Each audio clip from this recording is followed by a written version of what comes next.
ليلة 15 من شعبان.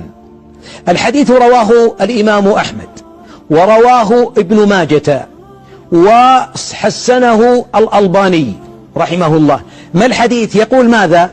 أن الله جل وعلا سيطلع ليلة النصف من شعبان، وهذا الحديث الوحيد الصحيح في النصف من شعبان.